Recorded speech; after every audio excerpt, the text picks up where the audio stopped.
evening, gentlemen.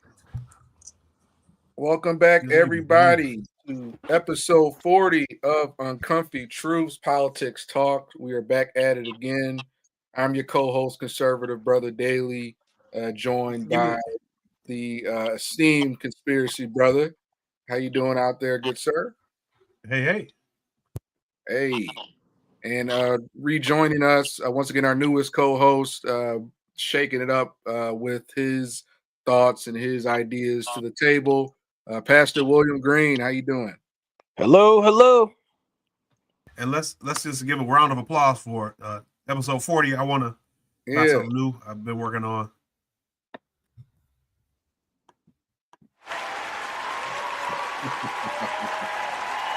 Round of applause. Yeah, episode 40. We made it. There we go. That's what's up. The sound effect. Yeah, we definitely could, use a little bit of that, get creative with it. 10 episodes to go, we'll be at 50. So it's been a wild ride. It's been a wild ride. Yep. So all right, guys, we are in February. So I figured we probably hop right into it. Actually, Pastor Green, if you want to give us a quick little opening prayer, peace and blessings, good vibes to everybody. Go right ahead. I certainly will. And dear God, we just thank you once again that, Lord, you are giving us opportunity to speak truth to power. Lord, I just thank you, Lord, for gathering us. And I just pray, Lord, that as we speak, eyes will be open and ears will hear and changes will be made. In your name, Jesus, I pray. Amen. Amen. All right, guys. Once again, we're about to dive right into it. It's about to be a really action-packed show. We're definitely going to deep dive on a lot of the important topics of the day. Obviously, not like the latest breaking news and everything here and there, but the things that matter with Uncomfy Truths and things that a lot of people may skip over, may not want to talk about, or it's not like page one, of the newspaper. So. We're going to get right into the one of the biggest things affecting everybody, the U.S. aid scandal and everything that DOGE, our friend Elon Musk is doing over at DOGE. So I'm going to go ahead and share my screen, conspiracy brother, and share with you guys the latest findings that DOGE has been uncovering. And it's kind of like, it's almost like the Twitter file 2.0. The Twitter files is pretty juicy. We covered that on the show a couple years ago, and here we are with DOGE. So this is the latest, I think, from a couple days ago. No, just from yesterday. U.S. taxpayer dollars were going to be spent on the following items, all of which have been canceled. $10 million for Mozambique voluntary medical male circumcision. $9.7 million for UC Berkeley to develop a cohort of Cambodian youth with enterprise driven skills. $2.3 million for strengthening independent voices in Cambodia. What is that? $32 million to the Prague Civil Society Center. $40 million for Gender Equality and Women Empowerment Hub. $14 million of your hard-earned American taxpayer dollars toward improving public procurement in Serbia. $486 million to the Consortium for Elections and Political Process Strengthening, including $22 million for inclusive and participatory political process in Moldova, and $21 million for voter turnout in India. $29 million to strengthening political landscape in Bangladesh, $20 million for fiscal federalism in Nepal, $19 million for biodiversity conversation in Nepal, $1.5 million for voter confidence in Liberia. Liberia, I forgot. Yeah, Liberian girl. Yeah, $14 million for social cohesion in Mali, $2.5 million for inclusive democracies in Southern Africa, $47 million for improving learning outcomes in Asia, $2 million to develop sustainable recycling models to increase socio-economic cohesion among marginalized communities in Kosovo, Roma, Ashkali, and Egypt. Funny how I don't really see any American sort of funny how there's no really anything in America in the States that this money's going towards. But I'm gonna just go ahead and stop it right there. But conspiracy brother, Pastor Green, whoever wants to talk about these juicy latest findings from DOGE. Once again, are we surprised? I think we're not only surprised. I don't think surprise is the word. I think outrage. Because as you said, there's nothing here that is catered towards the benefit of American citizens. And yet these are our tax money, our tax dollars. So and as we said at the outset of this meeting, these are the latest findings. When we talk about the previous findings, for example, when you look at how they were spending money to create transgender animals, I think that was something like in the billions. They were doing these horrific experiments. And you know what bothers me about that? You remember Michael Vick? Oh yeah. Michael Vick was sent to prison, federal prison, for dog fighting. Now he personally didn't participate, but the charge was that he financed it. Okay. So the hypocrisy is you put Michael Vick in prison for dog fighting. Who's to go to jail for that nonsense that we're spending billions to create transgender animals? And I think, Michael Vick should get a pardon from President Trump as well as an apology.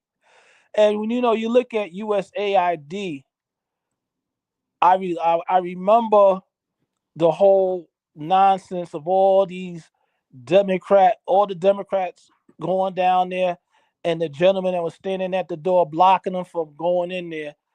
And what was the first thing they showed him? All these Congress people showed him their IDs as a means that they felt showing their ID would give them access and a right to get in that building. And yet these same hypocrites don't want you to have an ID to vote. Now, how is that? The Democrats continue to make a mockery of themselves. And the overall reason why the Democrats don't want these audits to happen is because they're going to get exposed. There's a lot of kickback, because all these programs and all this spending comes back to their pockets. And I'm pretty sure there might be a couple of Republicans too. But the whole idea is the game is over. It really is. And you see these liberal judges trying to block Donald Trump and Elon Musk. It's foolishness. First of all, the USAID was created by President Kennedy. The Department of Education was created by President Jimmy Carter. The EPA was created by Richard Nixon. Now, why do I bring this up? If presidents have the authority and the power to create these institutions, then the president also should have the authority to investigate without being hindered. So we seeing the government is being exposed for the corrupt institutions that they created and all the money laundering that's going on here. This is money laundering and kickbacks. I mean, we saw that whole thing with the crypto currency. TX and Sam Bankman-Fried. Sam Bankman-Fried. We already know that was proven that money was going back to Democrats and their campaigns. So now that it is being exposed, people need to, especially black people need to shut up and sit down and stop being foolish. because where was all this money going towards homelessness in America? None of this money is going back into the hands of Americans or the American communities, but it's going back into the hands of the politicians. So now we see what's been going on, and Black folk need to shut up and encourage President Trump and stop running behind these Democrats acting stupid. And I yield.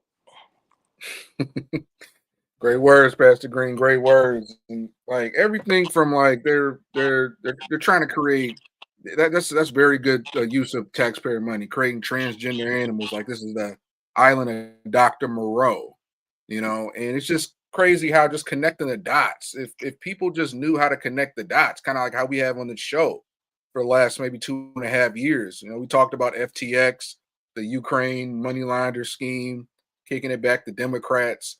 All the dots connect, and that's just what we're finally starting to see here. We're starting to see some what Elon called radical transparency, for better or for worse.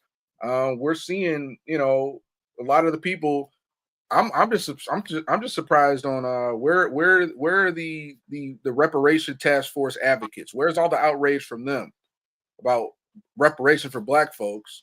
But y'all cheerlead at the political party that behind funding all this foolishness. But like you said, Pastor Green, once again, where is it for the homelessness, the veterans, impoverished neighborhoods in our communities? You know, regardless how you feel about reparations for Black people, like obviously that's better well spent than any of this crap. But Conspiracy Brother, go right ahead. Give us your thoughts on the latest DOGE findings and all this fallout to come. Yeah. So I actually, you know, with Pastor Green, there were to kind of give more clarity as far as I understand, and we've got a link to the DOGE website. I believe it's doge.gov. It's one of the links. So there's a full list of, and I believe it kind of just links to the Twitter, but it's a full list of programs and different spending items that have been there have been, you know, but they were taking rats or mice and mutilating them to try to see if they could switch their genders. That's something a government program that's been paid for. And so, yeah, we've talked about this before about taxation and before Trump even was elected the second time, whether or not a tax-free or, you know, no income tax would be a feasible thing to do. And so, yeah, you can see that website there. You can just scroll down if you want and see all the different things that they've done. I got another article where they say DOGE has saved $1 billion or something. And I think from the Social Security Administration, I could be wrong, or no, HUD. It's $1 billion from HUD that the Biden administration misplaced. But when you have this type of situation where funds are being misappropriated, and I'm saying that term generously, or you know, it's outright fraud, waste and abuse, which is a term the government uses to determine whether crimes have been committed, as far as finances and bookkeeping is concerned. It makes you wonder, why do we pay taxes, right? If you can fund all these different peoples and projects around the world, why do we pay taxes?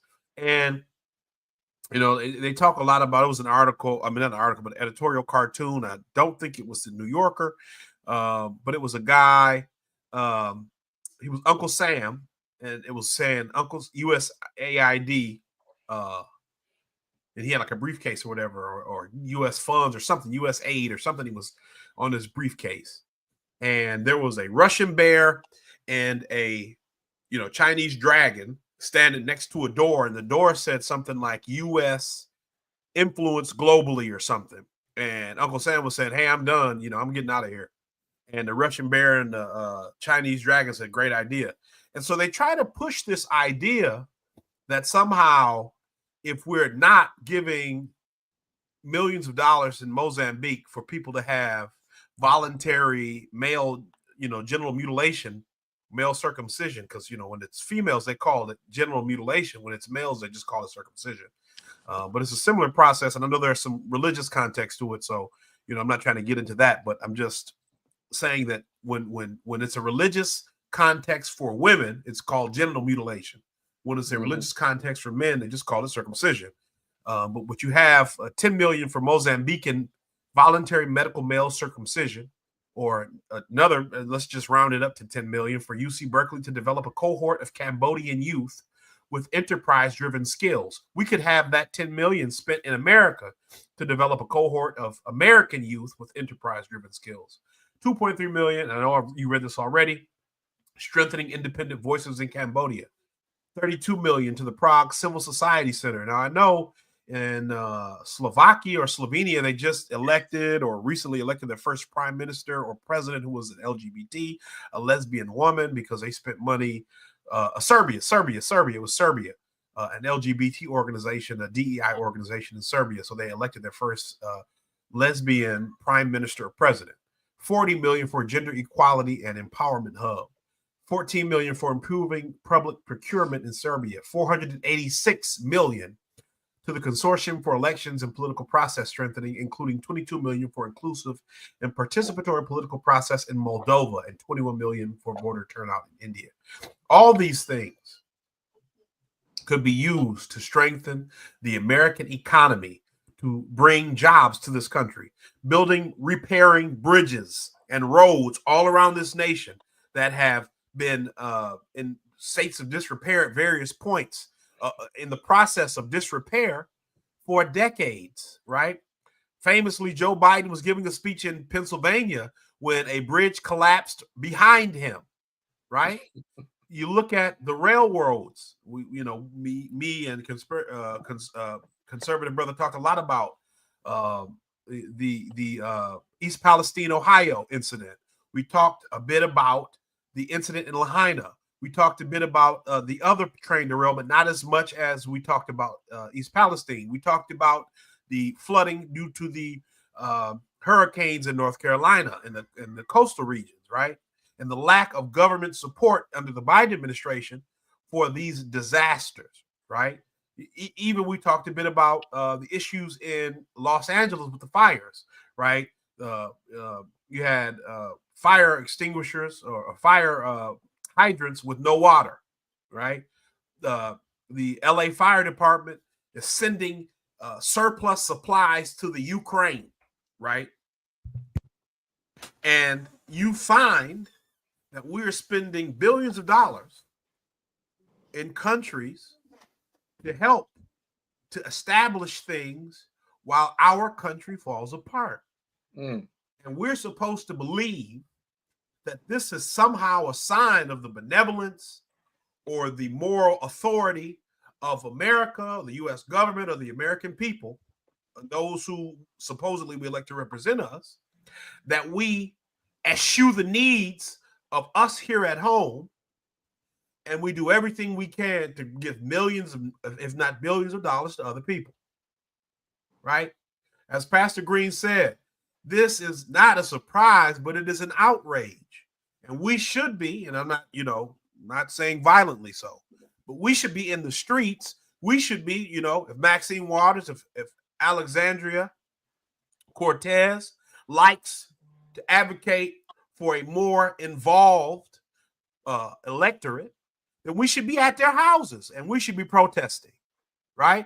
We should be knocking on their doors to speak to them and asking them, why are they okay with millions and billions of our monies going to places?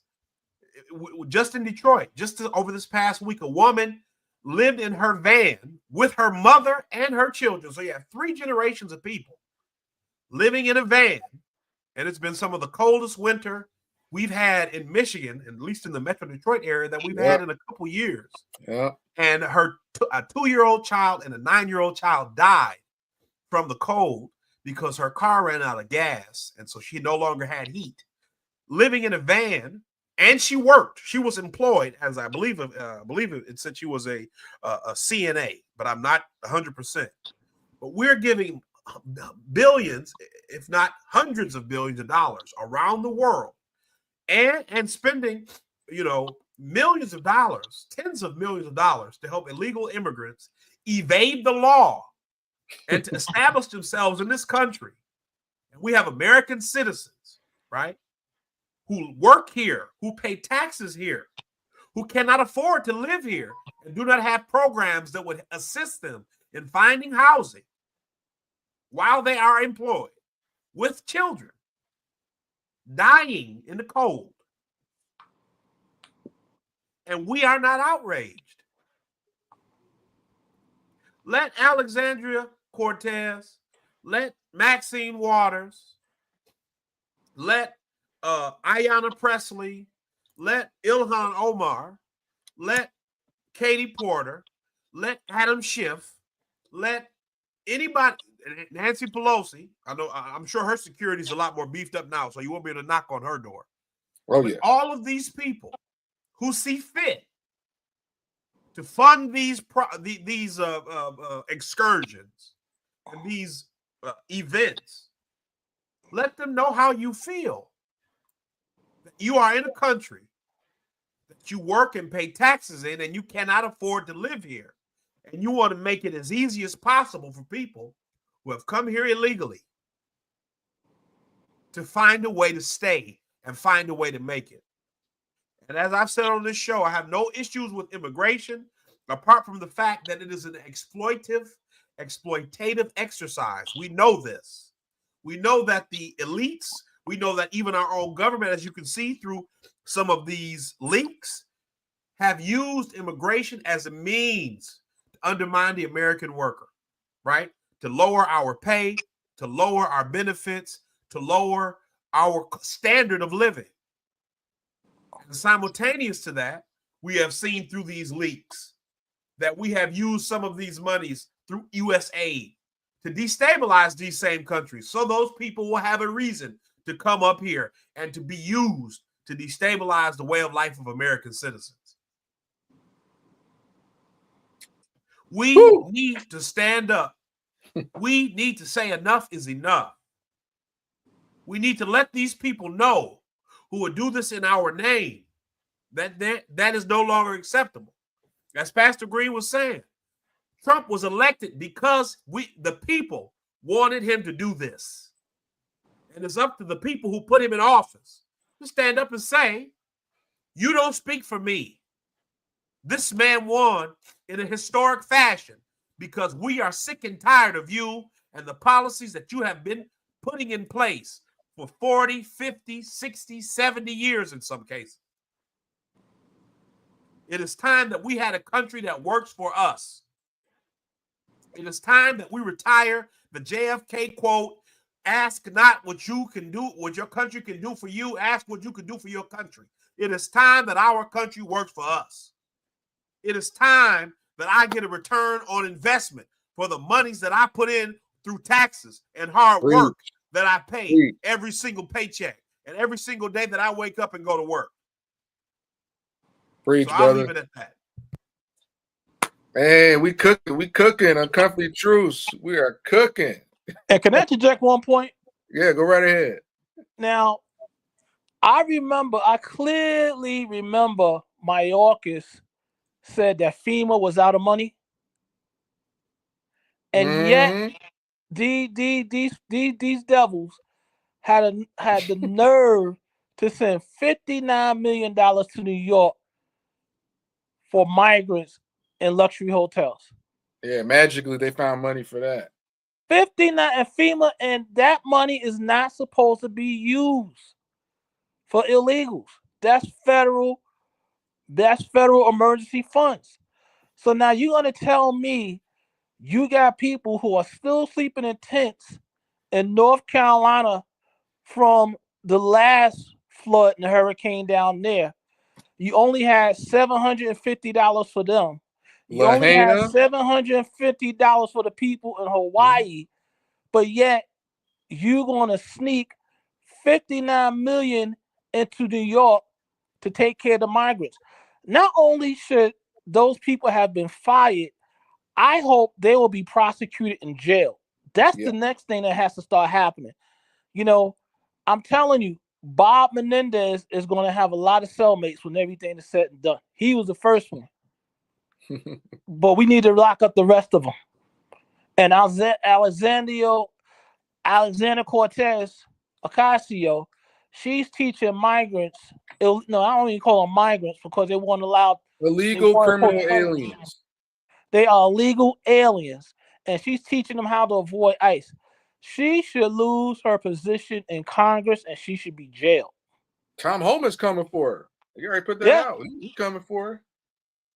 They need to. And I believe the one from Somalia, they're talking about deporting her. Yeah, they're talking about deporting her for doing the very same thing. Yeah. So it's time that these people, these politicians, not only are they exposed, but they need to start being brought up on charges. And these are not trumped up charges. These are legitimate charges because they have been, they're extortionists. Yeah. These are kickbacks. And they need to go to jail. We're done. We're done with the Somalia first. We're done with the Ukraine first. We're done with the legal migrants first. It's a reckoning, and it's here. All right, so continue with our DOGE saga. This article that Conspiracy Brothers shared. This is from Yahoo News or Fox News.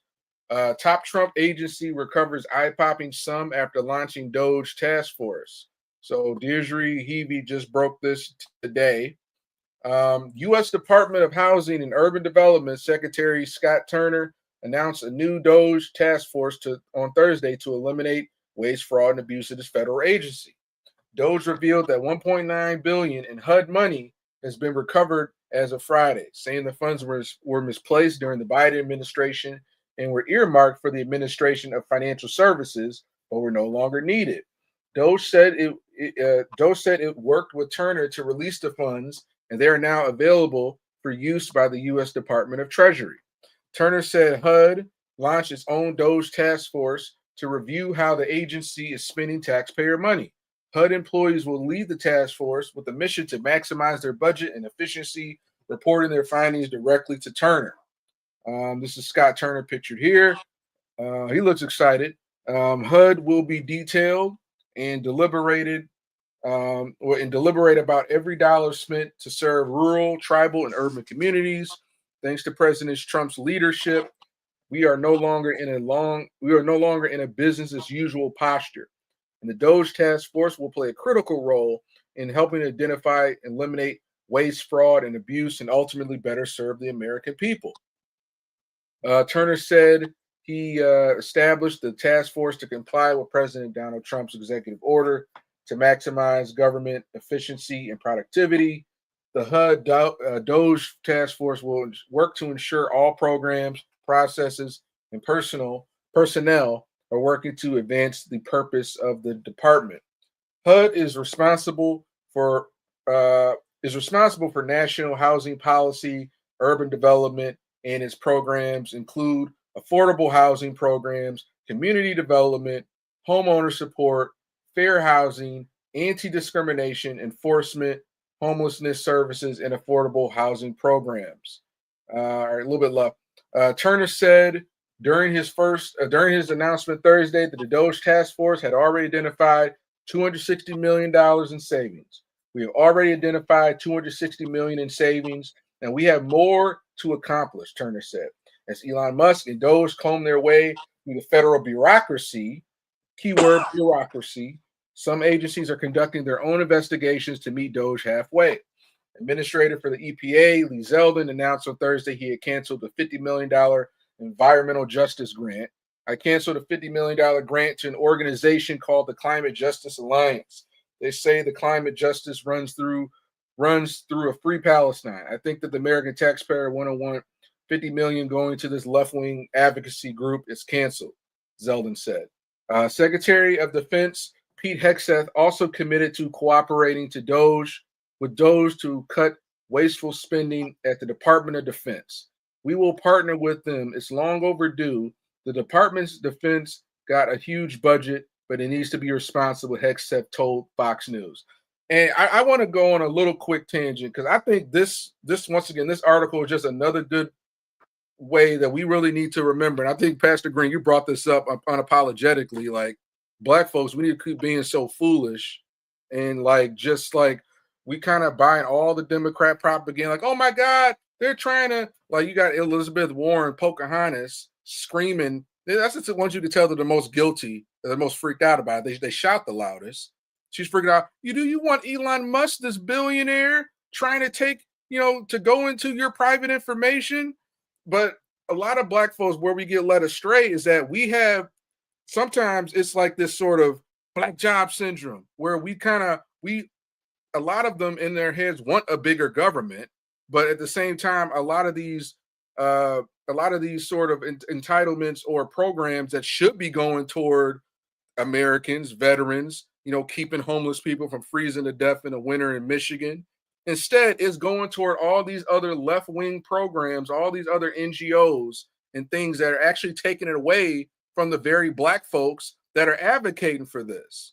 I'm telling you, there's people in our community that unfortunately they keep getting led astray. They keep thinking this is somehow attacking them, where at the end of the day, this is bringing more money into your own pocket.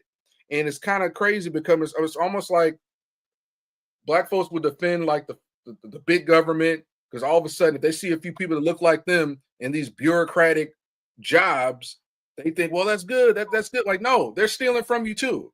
So it's kind of like it's like an overglorification of these federal government jobs. It's like these glorified civil servants, where at the end of the day, it's like a mutated strain of glorified welfare. When you prop up these federal bureaucrats that steal from you, that gaslight you and say, oh, it's the crazy orange man over there, but they don't realize DOGE is helping your community out in more ways than you even understand. But that's all. I'm gonna get off that tangent. But whoever wants to jump in on this. No, but it's true because, you look at HUD. All right. One of the things that HUD is supposed to help people do is to stay in their homes. I would like to know one person that HUD help avoid a foreclosure. I don't care who the person is, whether they're Black, white. Show me one family. Show me one person that HUD has kept in their home in avoidance of a foreclosure. Not many. I think you can find Bigfoot before you can find such a person. All right. And, it goes back to the purposeful misleading to the people.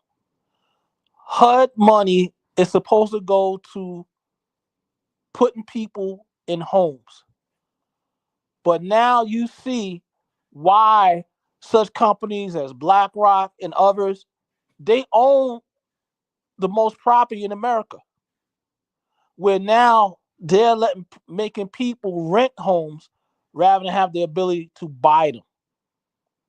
So we see how the Democrats who have been in power the majority of the last 20 years, we see what they have been doing. Again, our government is an organized slush fund. I mean, we put the mafia in jail for kickbacks. We need to put these people in jail. And the numbers are going to increase, and the exposure is going to continue. And the thing that we have to do, we have to vote Democrats out of office. I think there needs to be a concerted effort to get the Democrats out of office. Along with protesting them, we need to take them to the ballot box and get them out of office. As long as we have these Democrats with the insane mindset that they have, the Democrats want to keep this going. They want to keep it going because now we know how a congressman that has a $175,000 job, that they have $15 million in just 4 to 5 years. Now we know how it's done. It's organized crime in government. And when we say organized crime, we're not being over dramatic, but this is exactly what it is. These people are organized to take our tax dollars and enrich themselves. And, you know, when you draw the dots, you will see they create these programs, they create these organizations, you know, these, I call them shell companies, just like the Biden crime family did. And they figure out a way to create these companies and have the money come back to them. I mean, you look at Chelsea Clinton. Why is she getting millions of dollars? Why? And then you look at the billions of dollars that the Clintons stole from the Haitian country. All that money that was supposed to go back into Haiti after the earthquakes, Bill and Hillary Clinton got all that. Yeah. Where's the money? Where's the money? Haiti is still in shambles. Where is the money? So we need to be the voices when they're out there protesting Trump. We need people to stand with Trump and say, no, this is what's going to happen. This needs to be done. Because these Democrats, they are thieves. They are thieves. And we're not mislabeling them. We're not being hyper dramatic when we call them thieves, because that's what they are doing. And I thank God that Donald Trump and Elon Musk, they are connecting the dots. And as they connect the dots, we need to applaud them. And when these midterms come up, we need to remember when we go to vote in 2026. We should not forget this. And we need to send a message to the Democrats and vote them out. Anytime there's an election, people need to vote Republican. Get these Democrats out of office, because these people are truly wicked. They are truly criminal-minded, and it's time for this to stop. You look at Nancy Pelosi. What's her net worth? Something like $80 million? Somewhere around there. I mean, come on. Didn't they put Martha Stewart in jail for insider trading? Yeah. And she's one of their crowd. But we're looking at all these politicians who are multi-millionaires. So now we know the source of the income. And it's not their job, but it's their crimes that they are enriching themselves. And I yield. Hey, man, I got a few things to say. Conspiracy brother, you want to go? Yeah, Pastor Green said a lot, and a lot of it, I just say a lot of it. I can't say all of it because, I can't remember everything, but a lot of it I agree with. We are in a situation, kind of, like I said on the last, when we go kind of going down that list of things where the money's going, where, the government just on its face isn't working for the American citizens. And they would have you believe that Trump is a bad person because essentially what DOGE is doing is auditing the government, right? If any of us turn in a tax return that is off, that is wrong, that is incorrect, even accidentally, the federal government will audit you, and they will not think twice about it. They're going to audit you hard. If you made more than $600 in transactions on Cash App, they want to make sure you declare that money. And if you don't, they're going to be on your head. Right? We know this, right? We know this. So why is it a crime? Why should we as American people be offended when the president of the United States gets up and says, we are auditing the federal government? Right? If He has had to outsource the work of auditing the federal government to a third party, which I would say DOGE is, in the sense that he's using people, who are not traditional federal employees. They're more like third-party contractors, in a sense. Even though Elon is appointed by the president and whatever, this is a federal program that already exists. Remember, a conservative brother, I sent you that article where it was a lawyer who went over the history of DOGE and how it really is just repurposing of a program that Obama created when he was implementing Obamacare. We should all be interested and invested in where money is going, because ultimately, this is the reason why they tell us you can't have an increase in scholarship money if you're going to college or university, or you can't have loan forgiveness, right? We say that. The government says that. We can't do loan forgiveness. Why should we have to pay for you having such and such degree that didn't make you money? And every American who didn't go to college, everybody who's responsible, everybody who agrees with that perspective says, right, you're right. And then you find out you're giving $500 million to teach diversity in El Salvador or something. You see what I'm saying? Make it make sense. You can't give me money and I'm paying taxes to live in a country to help with my education, but you got $500 million to get El Salvador to work on diversity or enterprise initiatives in Cambodia or blah, blah, blah, whatever it is. Even if I'm wrong, we know we got the numbers posted. We've got them posted. We can leave the links in the description for anybody listening who might be as frustrated as I am, or who might want to call me out and say, well, you did that wrong. That's not nice. Trump ain't good and we don't like him. You don't have to like Trump. You don't have to marry him. You ain't got to hang out with him.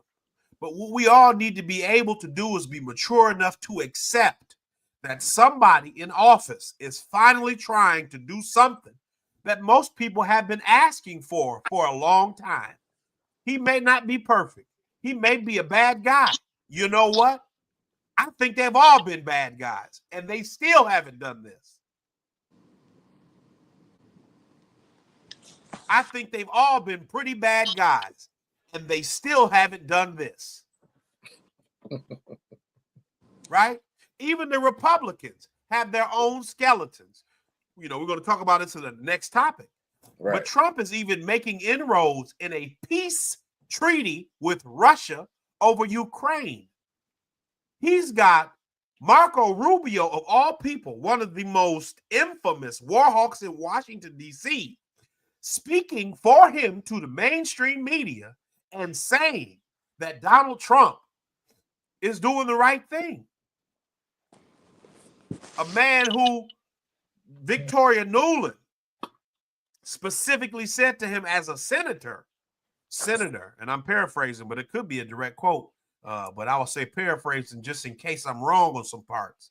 Senator, the Nord Stream 2 pipeline is a pile of rubble on the bottom of the sea.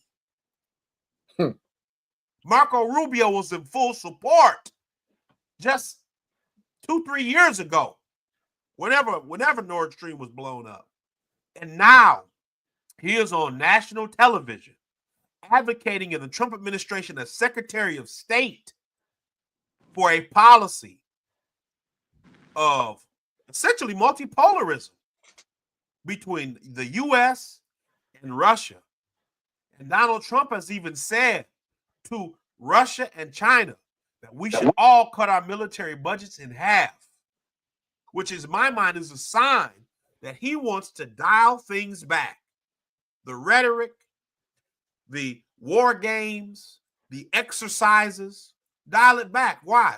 For the safety of the future of the United States and the world. It is about time that we're mature enough to accept peace wherever it comes from. Malcolm X said that. He said, I'm for truth, no matter who says it. I'm for right, no matter who does it. Now, that's a paraphrase, right? I got a lot of quotes and stuff in my head and things and thoughts, and I can't always remember them exactly, but if it's exactly right, then I said it exactly right. But that's what we got to be mature enough to understand. And this is from a man who was born in the 1920s. He said when he was growing up, his teachers and everybody called him nigger so much, he thought that was his name. This is a man who says, I'm for truth, no matter who tells it, and I'm for right, no matter who's doing it. We need to be mature and accept truth and right from whoever the source. Again, we don't have to marry Trump. You don't have to marry his daughters or his sons. You don't have to kiss and hug him. But a man who has made it his mission, at least on the surface, to finally do all those things that you've heard all type of people on all sides of the aisle talk about, from the Republicans talking about a small government and the Democrats talking about peace. In one, not even full month period, right? Because it's only February 16th. He didn't become president again until January 20th. So it ain't even been a full 30 days. This man is on a tear to correct what he sees, what the people elected him to, as the wrongs with the way the country's going. I got to applaud that. Let me try my sound effect again. I got to applaud that.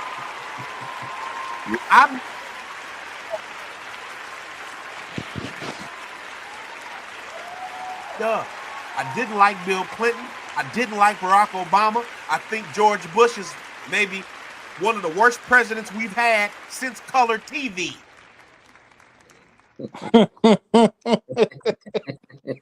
Right? Woo.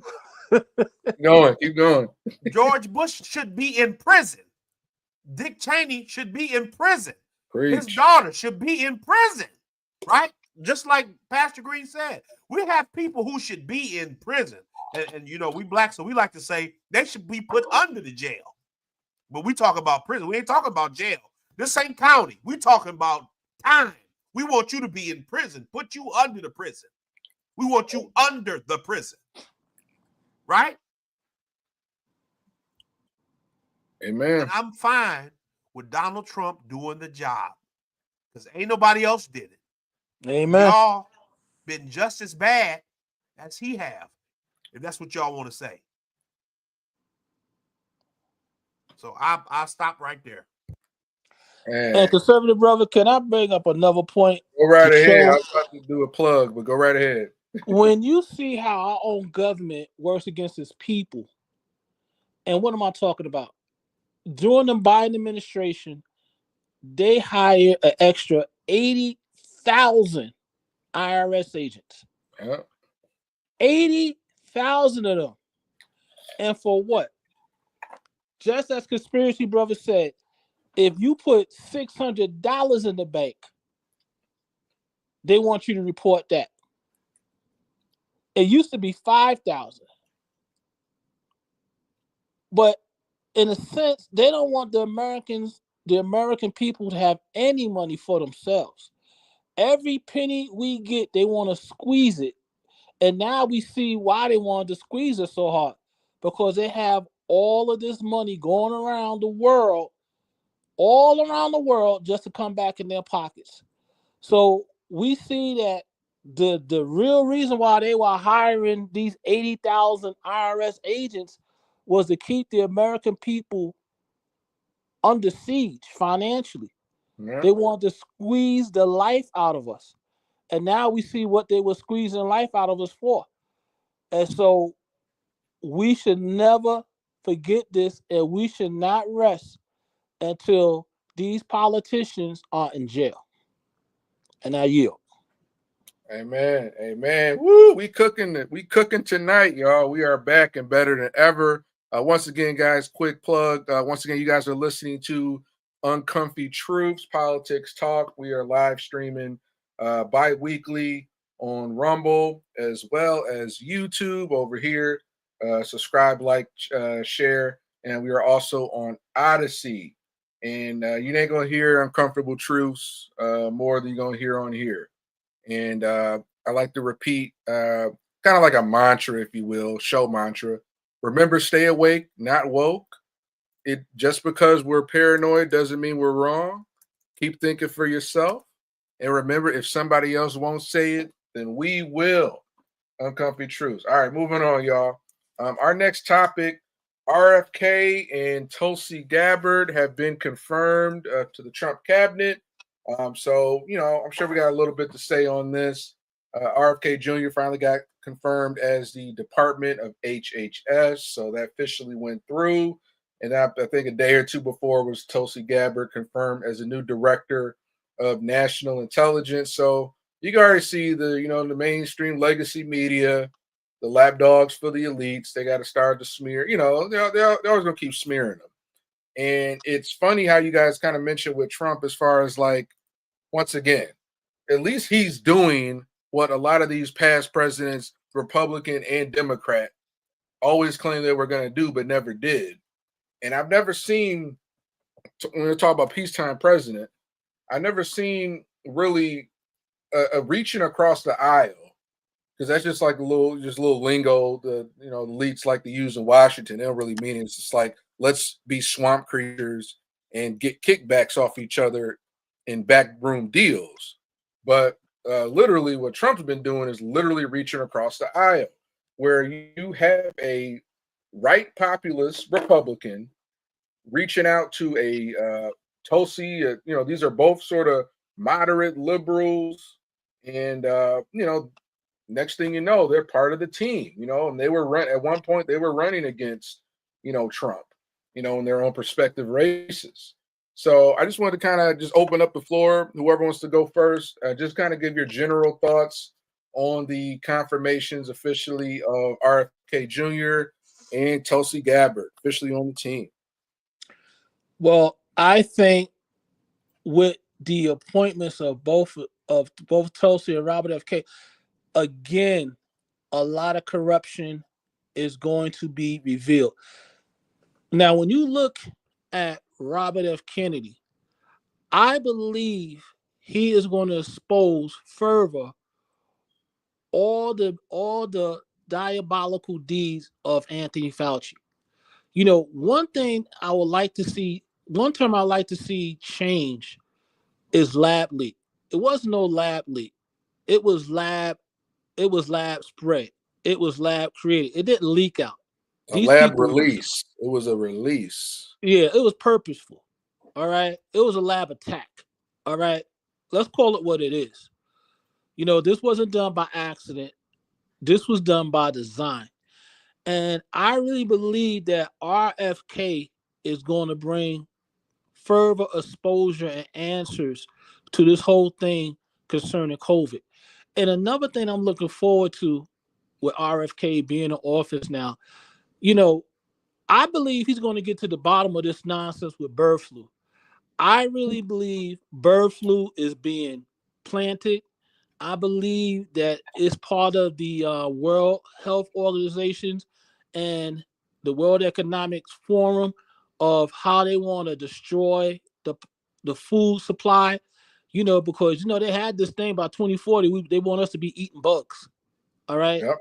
And I really believe that they're going to catch whoever it is or what organization it is, what groups are actually poisoning the livestock. Because I believe this whole nonsense with bird flu, I believe it's a hoax.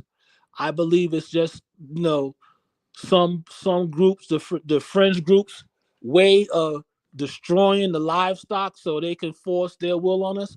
There is no legitimate reason why eggs are $10 a carton. Okay. And I know that they're going to catch whoever's behind this. I believe the CDC was part of it. I believe the World Economic Forum was a part of it. We know they were a part of it. We know Fauci was a part of it, that they're spreading this stuff intentionally. Now, before the election, what were they talking about? Oh, there's going to be another outbreak. There's going to be another pandemic. They were saying, respiratory illnesses are on the rise. Why you don't hear about them anymore since Trump became president? Coincidence? I say not. Now they know that we are on to their game. And Fauci, Bill Gates, these are other people that need to go to jail. And, we know it was our government was complacent in conspiring all this because Why do you give Fauci a pardon? Why? I mean, Joe Biden and the Biden administration, these are some of the most evil people in history. I mean, when they not only do they overtax you, and we see the results of that, but they will actually kill their own citizens. And we just can't say that's a conspiracy theory. No, it's coming out as fact. COVID-19, they created it to depopulate the world. Then they came behind that with a poison shot to further kill people. And it's not conspiracy to say that. We know there's proof. And I thank God that RFK is in office, because he's going to bring the proof. He's going to show the proof. This is why people in the CDC now, they're resigning, because he's coming to office. And again, with Tulsi Gabbard, she's going to bring out all these files of all these past assassinations. But even more than that, she is going to expose more truth and more corruption and crime within our government. So the last person that I'm waiting to get in there is Kash Patel, because once he gets in there, it's on. It is on, because everybody that is doing dirt, that did dirt, they're going to be exposed. And I can't wait. I can't wait. I want to see Hillary in jail. I want to see Bill in jail when they come out with the Epstein files, the Diddy files. It's on. And it's over for all of them. And again, in closing, the reason why I love that RFK is in there, because yes, he is going to make America healthy again. He's going to get all these preservatives and dyes and what have you, all this junk that's in the food. He's going to make these companies take it out. I mean, there's stuff that we eat in America that you couldn't even sell in European countries. It's banned in European countries. And, we need to start putting Americans first. And the people that Trump is putting in his administration, they're really going to put Americans first. They're really going to save lives. And I thank God for that. And I yield. All right. Conspiracy brother, your thoughts on Tulsi, RFK, now officially on Team Trump? Well, yeah, I'm going to have to agree with a lot of what Pastor Green said. And, the Director of National Intelligence is in charge of like 16 or 18 intelligence agencies. So the CIA, the FBI, and all this stuff. So Tulsi's really got a lot of control over a lot of intelligence agencies. And it's important, if we remember her confirmation hearing, when forget who the senator was, they're all kind of garbage people, so it's hard to remember. They kind of just meld into each other. I don't know if it was Warner or if it was Schiff, but they asked her basically to say, or if she would say, that Edward Snowden was a traitor, and she wouldn't say that. And that, to me, signals that she has integrity that she intends to keep with her post as the Director of National Intelligence. And this is the kind of thing that really scares the intelligence community. I want to say it was Raskin. It might have been Schiff again. Raskin, I believe he's just a member of the House. But again, they're just a blob of garbage people. So it really is very difficult to remember. It might have even been Ron Wyden. It could have been the guy from Connecticut. I believe his last name, forget. But anyway, they were talking to MSNBC, and they were saying, Tulsi Gabbard's really not qualified. She's made friendly comments about Assad and all this and that, and she's really contradicted our intelligence. agencies and whatever. And you know, he's saying this on TV, and he's saying this to supposing an audience who will be sympathetic. I saw this clip. It was a compilation of clips from a show I was watching, so I don't watch MSNBC. They don't have anything of value to tell me, and anything of value that they have to say, I can watch from a third party who will play their clips, so that I don't have to waste my energy giving them views on my end. So I know that's right. Found it. But he was saying this, you know, she contradicts our intelligence agencies, the very agency she would lead. And all I could think about was 51 intelligence members and officials and former intelligence employees said that the Hunter Biden laptop was Russian disinformation. That's all I could think. Yeah. Or, you know, the intelligence that said Iraq had weapons of mass destruction. And, you know, there's a clip you can find online of George Bush saying, like, you know, before or during the Iraq invasion, you know, we got to go over there. And then it's another one like in 2009 where he says, or like 2015, well, you know, we thought we found him and you know, we made a mistake. And he kind of like chuckles about it. And this is the intelligence we had. These are the intelligence people we have, right? These are the same intelligence people who we see repeatedly allow mass killings to occur at schools, at places of worship, or others. And then we find out later that the individuals who had undertaken these mass killings had been known to the intelligence community, that had been reported. The parents and family had suspicions about their behavior and mental state, and they seemingly slipped through cracks, right? So this shows you the level of seriousness that these people really deserve, right? They have no credibility, none, negative credibility. And in that case, you know, if they are concerned about somebody, and it's very juvenile what I'm going to say, but you almost have to, if they are concerned about a person for a position, if they are upset, if they are against it, you almost have to, off of that alone, reflexively, believe that that is a good person or a good choice, right? Yeah. You know, you'd almost have to, and again, as I said, this is a very juvenile statement. You almost have to believe that water is not wet if they say it was, right? Because they have so little credibility. Yeah. They have so little moral standing. They have so little integrity that you have to legitimately question everything they say, even things that you know or accept as fact, you know, that you take for granted as fact, right? RFK is a man who is imperfect, as we all are, right? I forget the exact scripture, but it's one of my favorite to quote because I like the words, but it's even your righteousness is as filthy rags, right? So even the best of us to God is filthy rags, right? And so RFK is imperfect. He has a history of drug abuse and some questionable decision making, right?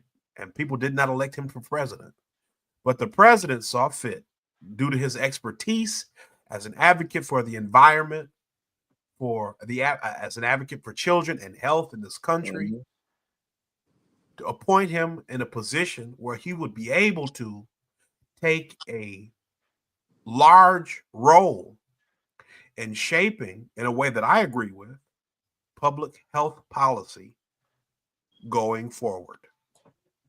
A man who his father and uncle, essentially his two uncles, one president and one senator, and his father was a senator and attorney general for the United States,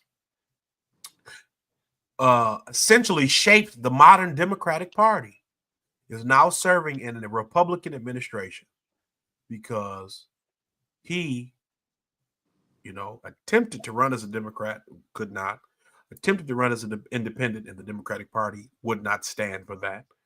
And so he realized that the Democratic Party was unsalvageable. Like Pastor Green said, we need to vote these people out. This is my mission, to destroy the Democratic Party. Short of, Jesus Christ himself, I can't see me voting for another Democrat again. I just can't, right? I just can't see it. It would have to literally be unequivocally Jesus Christ running. President. And I don't see that ever happening. Right. For me to consider a Democrat. Because that alone, as I said, is a signal to me that you don't make good decisions. That your judgment, that your moral compass is weak. That's what that shows me. And this is not to say that I am choosing to throw my lot in with every single Republican running. But at least on the Republican side, you have a group of people who are willing to have legitimate power struggles for the future and safety or sake of their party and the country, right? If Trump ran as a Democrat, he would be in the same position as RFK. If Trump ran as a Democrat, he'd be in the same position as Bernie Sanders, because the Democratic Party pulled out all the stops to make sure that they did not have a chance of winning, of interfering with whatever machinations they have going on over there. But it clearly is not whatever's in the best interest of the American people and governing for the American people. And so, as I said, RFK has spent the better part of his life advocating on behalf of the health and wellness and the environment for American people and children. And I think he's more than qualified to do this job. And even if he ain't, the presidents of the past have appointed a lot of people I did not think were qualified for their jobs. And there was nothing I could do about it. Right?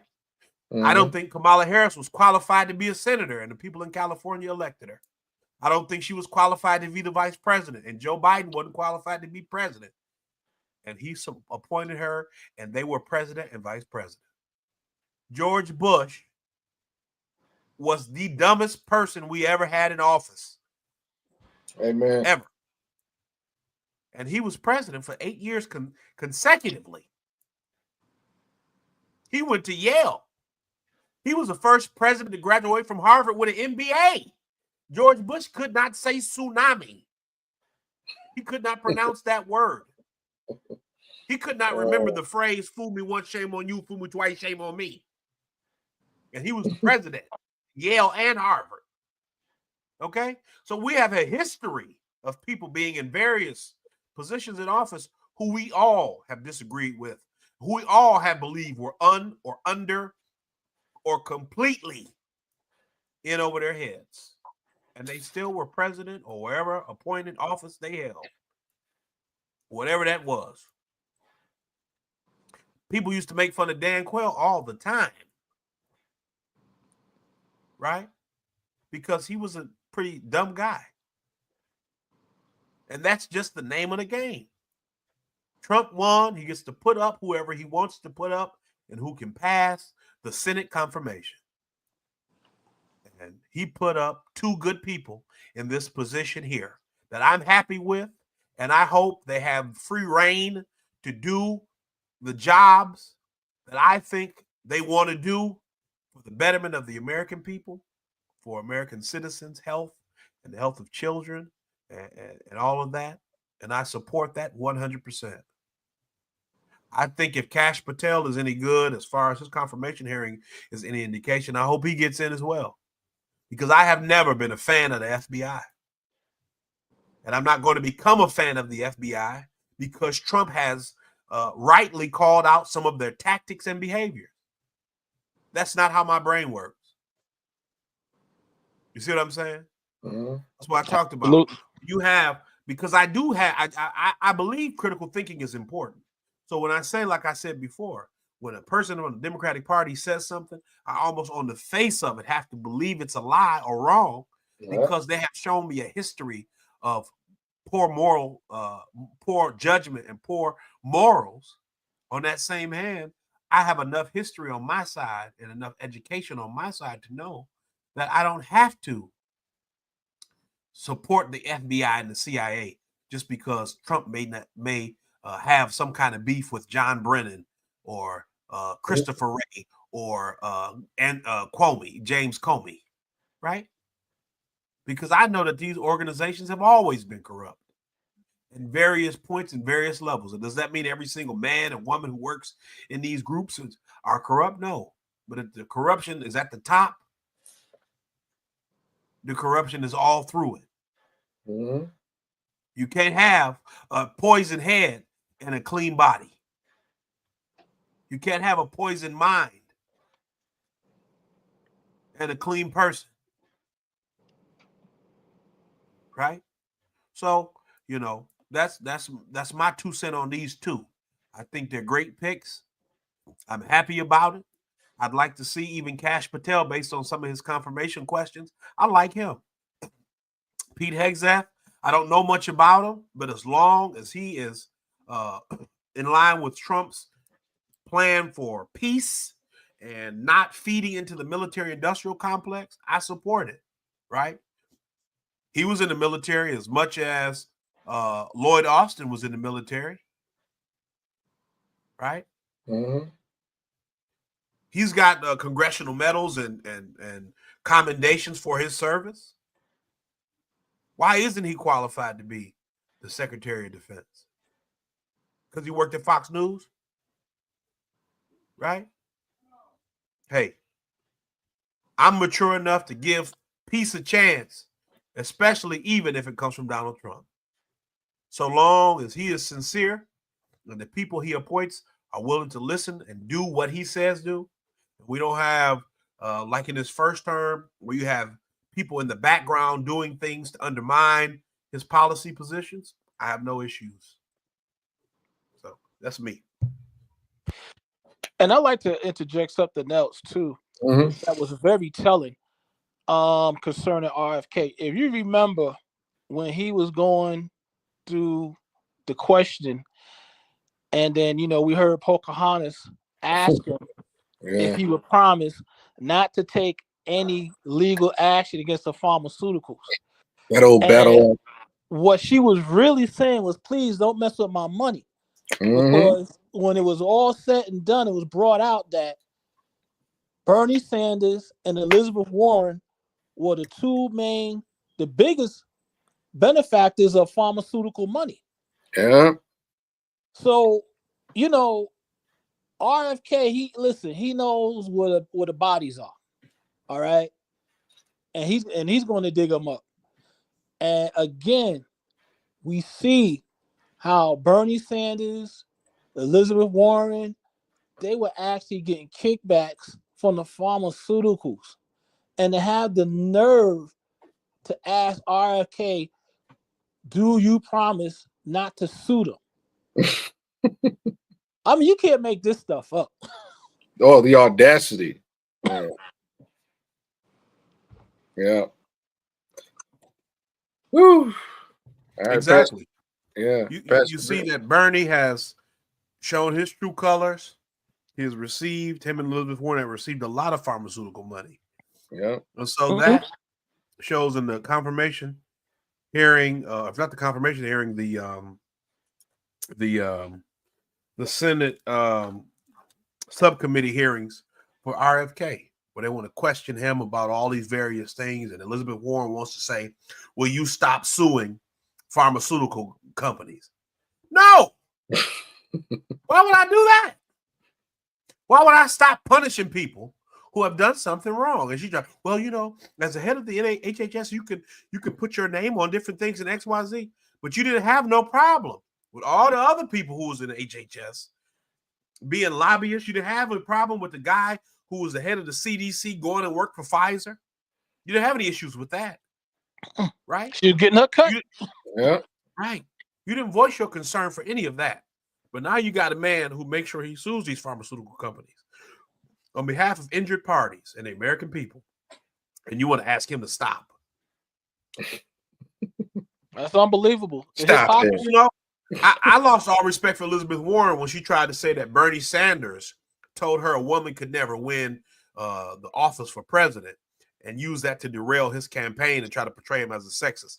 I lost all credibility for her in 2020 when she wouldn't drop out of the race in order to split the Bernie Sanders vote. Lost all total respect for her. So I couldn't think any less of her today than then, or when I found out that she had less Native American DNA than the average white American, right? She claimed to be a Native American, used it to get scholarships and all kind of employment and all kind of stuff. But then Bernie Sanders, of all people, is sitting here trying to make a big deal out of the fact that the Children's Health Defense Fund sells a onesie that says unvaccinated and unbothered. As if there are not some people whose children are unvaccinated and their parents are not concerned. At that $26 onesie is such a great travesty in the annals and history of HHS confirmations or any other administrative positions in various former presidential administrations. I couldn't believe he tried to make that an issue. Yeah, that was so no crazy. Credibility. No credibility. They have no credibility. They're completely devoid of credibility and morals. That's it. It's anti-free speech too. I mean, it's a T-shirt, free speech. So you're anti-free speech on top of that, Mr. Sanders. But Kennedy blew him up to his face right at the hearing and said, "You're the biggest recipient of farmer money." Yeah. And then Bernie's like, "Oh, no. Just told on himself. It was unbelievable. It was unbelievable. No. I ran for president just like you. You know, it was campaign. It was a little campaign contribution. All right, conspiracy brother. Great breakdown. We wish RFK and Tulsi good luck on their new positions, and hopefully they're gonna do what they're supposed to do. All right, moving forward, we got our next topic: Trump team to start Russia-Ukraine peace talks with Saudi Arabia. So I know there's a lot here as far as what we talked about with Trump, doing putting some things together as far as delivering what he said he's going to do. Once again, this is Politico, so keep in mind Politico was discovered to be another USAID recipient of USAID. So take some of this with a grain of salt. I think they got like 8 or 10 million like federal accounts where they're like buying subscriptions and just basically pumping Politico to just pump out more anti-Trump propaganda. So we'll take it with a grain of salt. But I'll go ahead and read. Article don't look too long. I'll go ahead and read this and then we'll kind of just get everybody's thoughts. All right, so from Politico, Trump team to start Russia-Ukraine peace talks in Saudi Arabia. The Ukrainian official said Kyiv wasn't informed and doesn't plan to attend. Senior Trump administration officials are heading to Saudi Arabia to start peace talks with Russian and Ukrainian negotiators, according to a Republican lawmaker and two U.S. officials familiar with the plan. However, a Ukrainian official told Politico that the announcement of the Saudi talks came as a surprise to Kiev, and as of now, there were no plans to send a delegation. The U.S. officials said that National Security Advisor Mike Waltz will join Secretary of State Marco Rubio and Steve Witkoff, the president of Middle East envoy, in the coming days to start talks on ending the war. However, Trump's special envoy for Ukraine-Russia talks, retired General Keith Kellogg, will not be in attendance, the officials said. The officials also said there are no plans for representatives from other major European powers to join the talks. That could wrangle NATO allies, which have publicly urged President Donald Trump to ensure they have a seat at the negotiating table. The meeting could mark a major moment in Trump's quest for a peace process. It would also mark the first major meeting of Russian and Ukrainian representatives since the onset of the war in 2022. Mike McCall, a Republican lawmaker from Texas, confirmed the plans from Waltz and Witkoff to join Rubio in Saudi Arabia to start talks between the warring sides.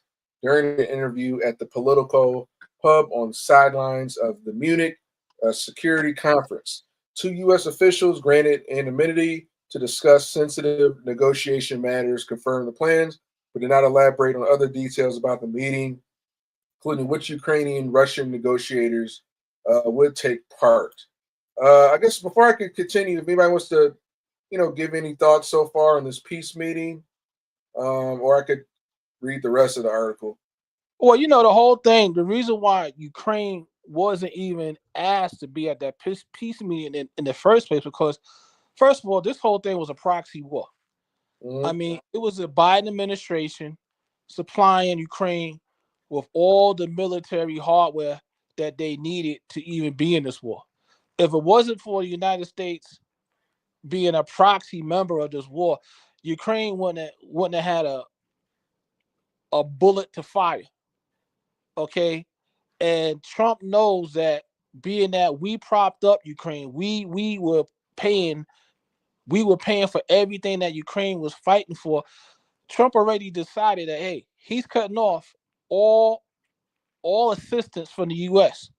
So Ukraine don't have a leg to stand on. They're gonna have to just back down. And we know that this war wouldn't have happened in the first place if the Biden administration did not try to make Ukraine a part of NATO. I mean, we've been promising, and it's been agreed, that Ukraine would never be a part of NATO. Yep. We agreed to that years ago. And because we reneged on that promise and we tried to make Russia look like the bad guy, Russia just said, okay, we're taking the gloves off and we're coming after you. Yep.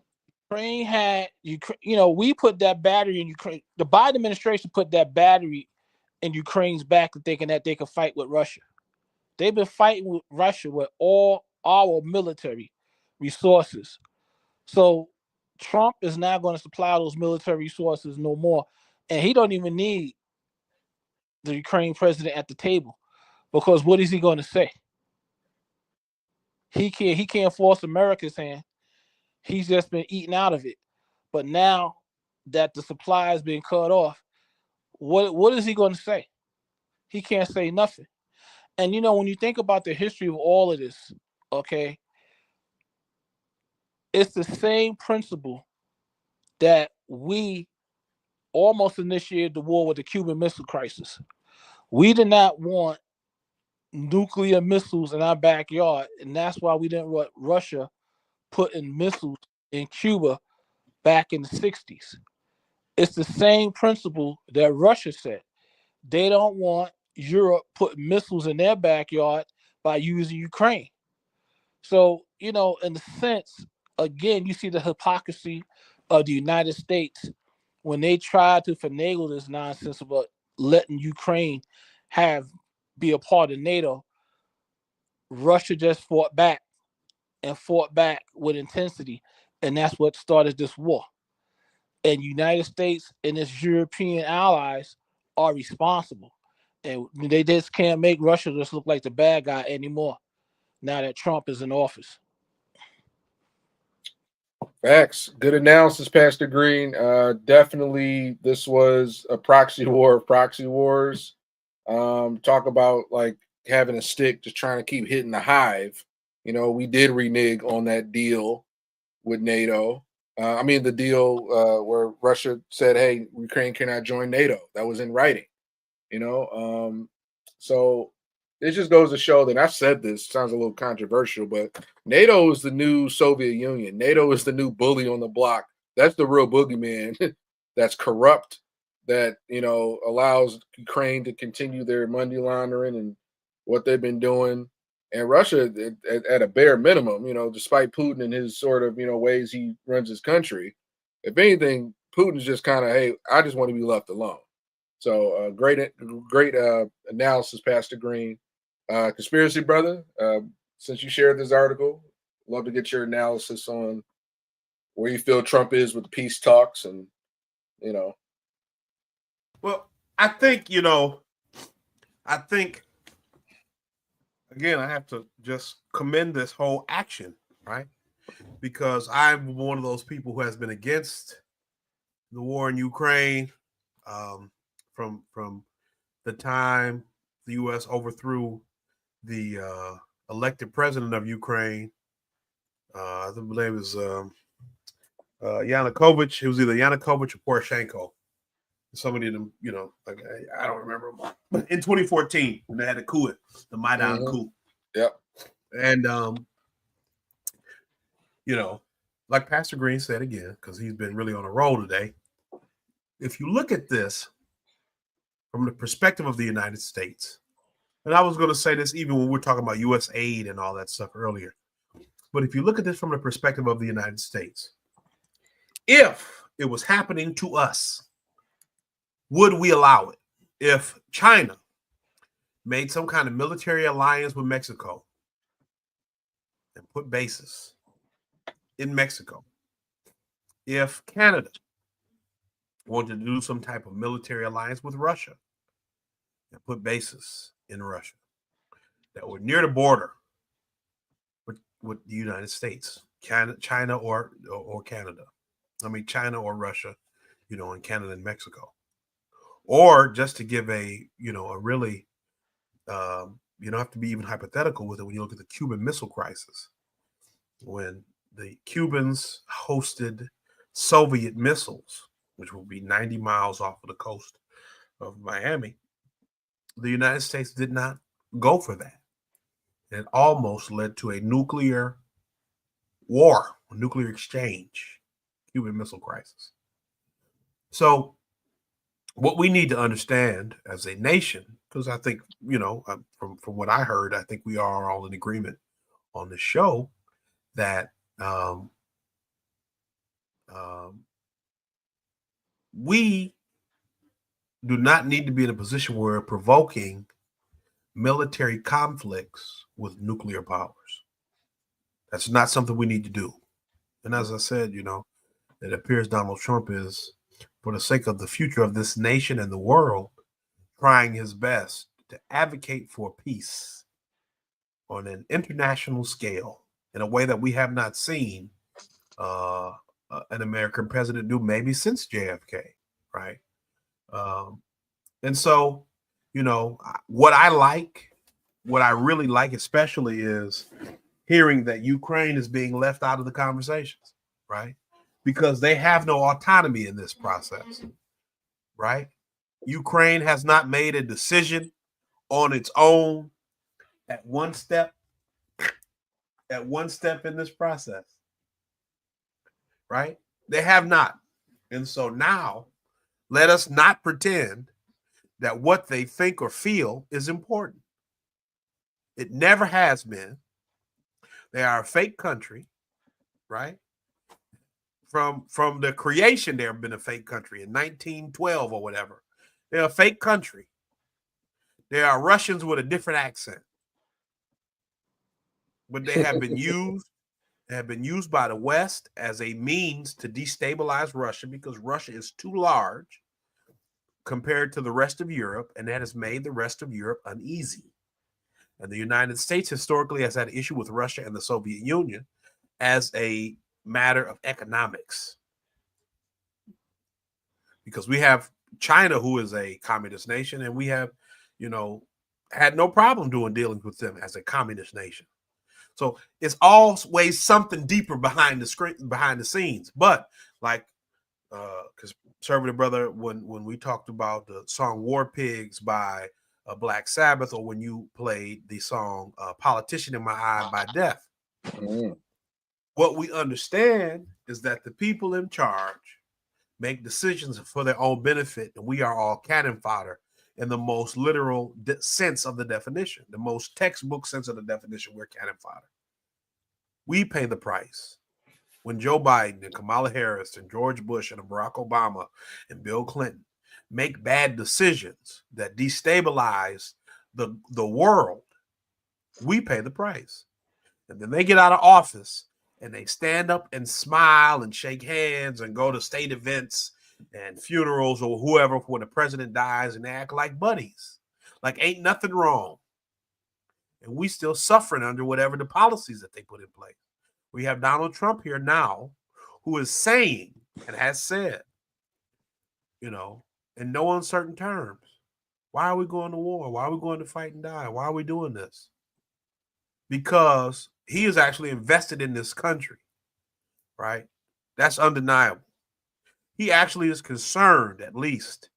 He pretends to be in a way, as I said, these last presidents, you know, in my memory, in my living memory, have not been able to pretend as well as he has to be concerned with the country. Another thing I wanted to bring up, I don't have an article for it, but JD Vance's speech. Are we gonna? You want to go to that? No, I got the actual speech for that, but it's long, so I don't think we want to watch it. But what I wanted to talk about with respect to Ukraine is Trump. I can't remember who I was watching earlier. It was Scott Ritter. He was on with either Sabby Sab show or Daddy Haifong show.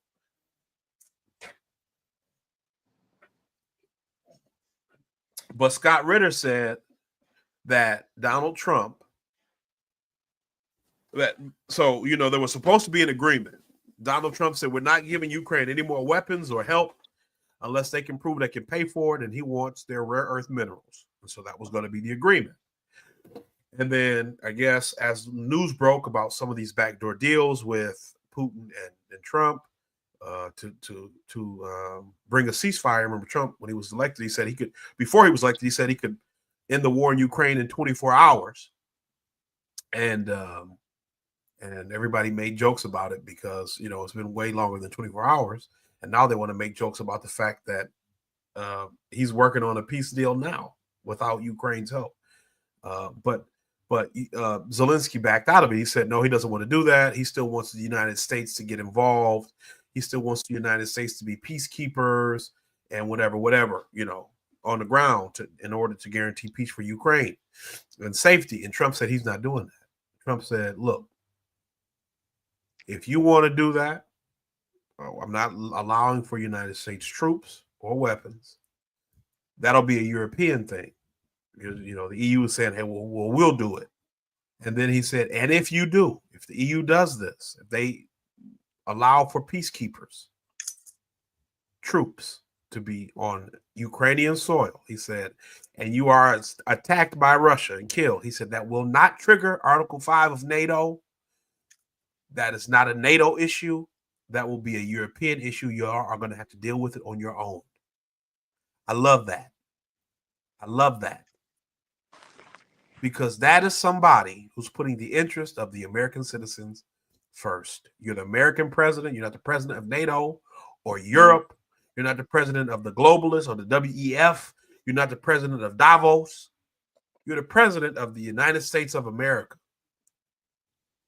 And so that's going to definitely make them all put their money where their mouth is. And they don't have as much money as they have mouth. So they're going to all sit back. And this deal is going to go through because Trump is not going to defend them if they get into a conflict with Russia and they get blasted off the face of the earth. Because Russia has far more skilled soldiers. They have far more soldiers and better weaponry. Undeniably so. Right? Facts. Conspiracy Bro, I appreciate that extra context there. Now, we don't have to watch the whole clip, but should we watch maybe a few minutes? Or you can maybe give us a recap of what JD Vance spoke about. Maybe we could watch. We could watch a few minutes. So JD Vance in this clip, and I'd recommend everybody go watch it. It's about 19 minutes.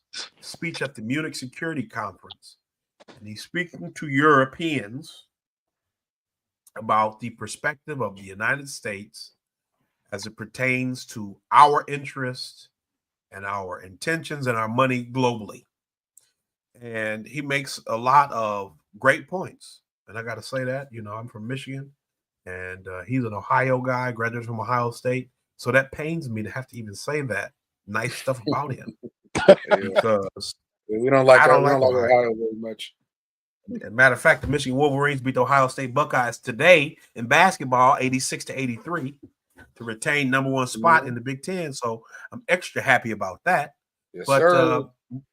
To be on a serious note, he talked about how Europe does not appear to value free speech and how Europe wants to censor and wants to, I mean, he called them out on how they've handled the elections in Romania. He called them out on a lot of different things.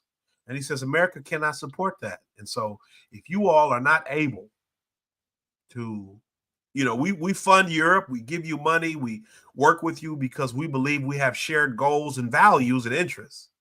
But if you are showing us basically, I'm going to paraphrase, that you don't have shared goals, values, and interests, then we're going to have to reconsider our relationship. You can even start at the beginning because he really gets into it very quickly. So you can even just play about 3-4 minutes of the beginning of this speech. And I think it really sets the tone for the way it goes. And I would, like I said, I recommend everybody go and watch it because he says things that need to be said to these people. We cannot forget how they handle COVID. We cannot forget how they handle free speech issues, some of these draconian laws that we have seen passed, and some of the ways that they have behaved about issues that, we take for granted in this country because we have a constitution. Right. All right, let me know if you guys I'm about to play it. Let me know if you can hear the audio. Well, thank you. And thanks to all the gathered delegates and luminaries and here. Can you hear it? I hear it. Yeah, I hear it. I hear it. And thanks especially to the host of the Munich Security Conference for being able to put on such an incredible event. We're, of course, thrilled to be here. We're happy to be here. And, one of the things that I wanted to talk about today is, of course, our shared values. And, it's great to be back in Germany. As you heard earlier, I was here last year as United States Senator. I saw Foreign Secretary David Lammy and joked that both of us last year had different jobs than we have now. But now it's time for all of our countries, for all of us who have been fortunate enough to be given political power by our respective peoples, to use it wisely to improve their lives. And I want to say that I was fortunate in my time here to spend some time outside the walls of this conference over the last 24 hours. And I've been so impressed by the hospitality of the people, even of course, as they're reeling from yesterday's horrendous attack. The first time I was ever in Munich was with my wife, actually, who's here with me today, on a personal trip. And I've always loved the city of Munich, and I've always loved its people. I want to say that we're very moved, and our thoughts and prayers are with Munich and everybody affected by the evil and inflicted on this beautiful community. We're thinking about you, we're praying for you, and we will certainly be rooting for you in the days and weeks to come.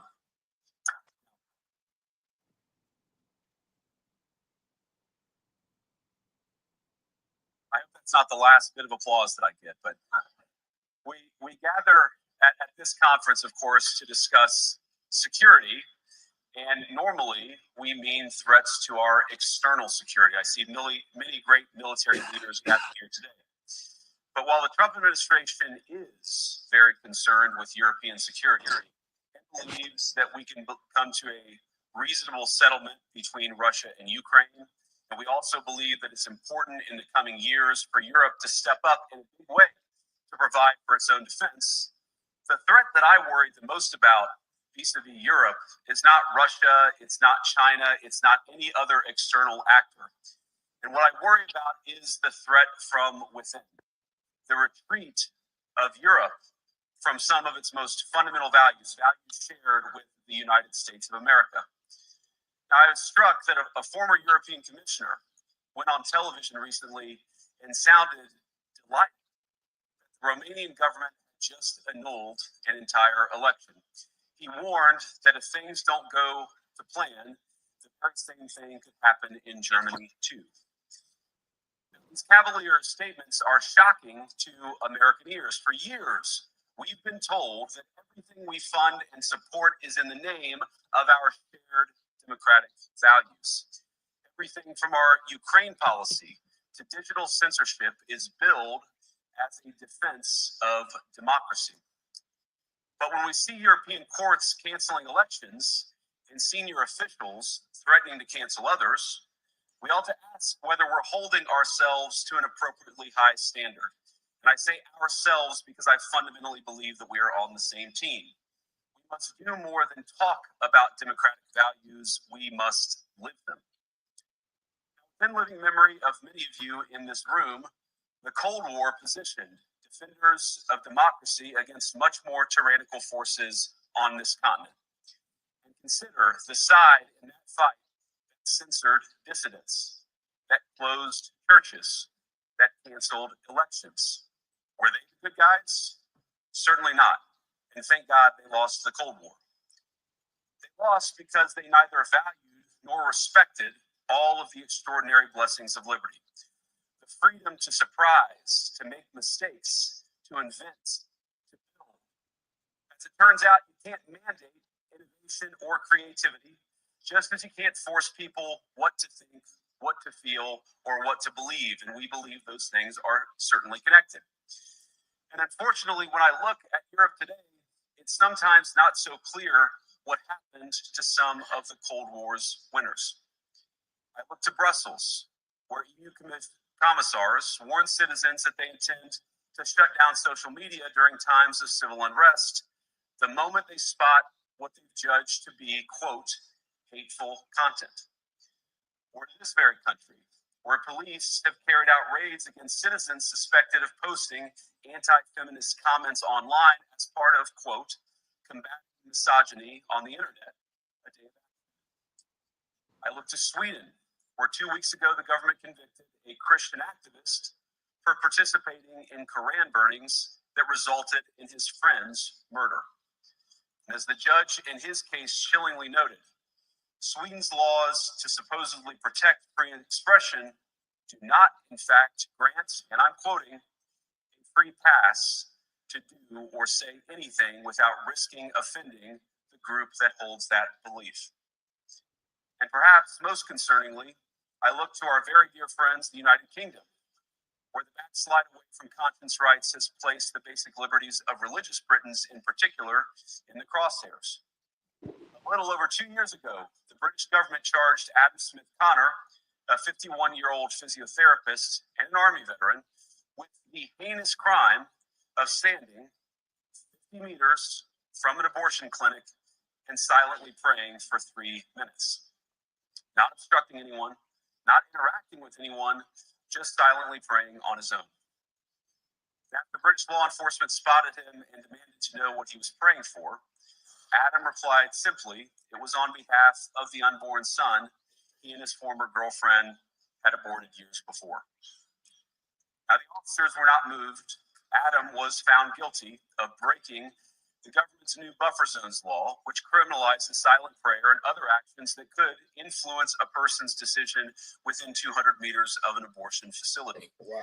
He was sentenced to pay thousands of pounds in legal costs to the prosecution. Now, I wish I could say that this was a fluke, a one-off crazy example of a badly written law being enacted against a single person. But no, this last October, just a few months ago, the Scottish government began distributing letters to citizens whose houses lay within so-called safe access zones, warning them that even private prayer within their own homes may amount to breaking the law. Naturally, the government urged readers to report any fellow citizen suspected guilty of thought crime. In Britain and across Europe, free speech, I fear, is in retreat. And in the interest of comedy, my friends, but also in the interest of truth, I will admit that sometimes the loudest voices for censorship have come not from within Europe, but from within my own country, where the prior administration threatened and bullied social media companies to censor so-called misinformation. Misinformation like, for example, the idea that coronavirus had likely leaked from a laboratory in China. Our own government encouraged private companies to silence people who dared to utter what turned out to be an obvious truth. So I come here today not just with an observation, but with an offer. Just as the Biden administration seemed desperate to silence people for speaking their minds, So the Trump administration will do precisely the opposite, and I hope that we can work together on that. And all right, I thought I'd play a couple extra minutes, but I was going to say you could probably pause it there, but as you can hear, this is really a good speech, and I recommend everybody who watches to go listen to the complete speech for themselves, because he does not hold back, he does not pull any punches, and he tells the truth. And again, to have to give this kind of compliments to an Ohio guy is killing me. It is killing me. But I gotta tell the truth, right?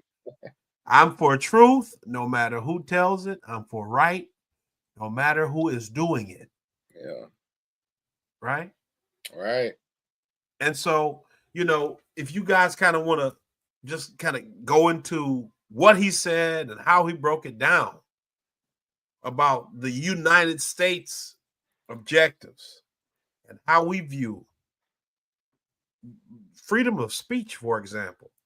And you look at in Scotland, they want you to report your neighbors for praying in their own homes if they are within a certain distance of an abortion clinic.